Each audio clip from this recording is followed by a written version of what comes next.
নমস্কার। চালু হয়ে গেল আধারের নতুন অ্যাপ। যে অ্যাপের মধ্যে দিয়ে আপনি আপনার নিজের ডকুমেন্টের বা আধার কার্ডের নাম, জন্ম তারিখ এবং ঠিকানা এবং ইমেল আইডি ডেমোগ্রাফিক আপডেট নিজেই বাড়িতে বসে ঘরে বসে করতে পারবেন নিজের মোবাইল দিয়েই। দেখুন সেই অ্যাপটি কি করে ডাউনলোড করবেন।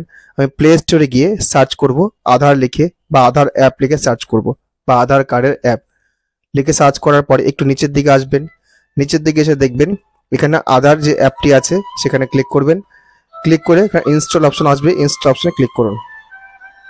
অ্যাপ্লিকেশনটি ইনস্টল হয়ে যাওয়ার পরে ওপেন করবেন। ওপেন করলেই আপনার এরকম একটা ইন্টারফেস আসবে। প্রথমে উপর অপশন ক্লিক করে দেবেন, লোকেশন অ্যাক্সেস দিয়ে দেবেন, ভাষা সিলেক্ট করবেন, নিচে সিলেক্ট ল্যাঙ্গুয়েজ টু কন্টিনিউ করবেন। এবার আপনার আধার কার্ডের নাম্বার দেবেন। আধার কার্ডের নাম্বার দিয়ে যখনই আপনি নিচে কন্টিনিউ বাটনে ক্লিক করবেন আপনার mobile number, registered mobile number থেকে একটা এসএমএস পাঠানো হবে।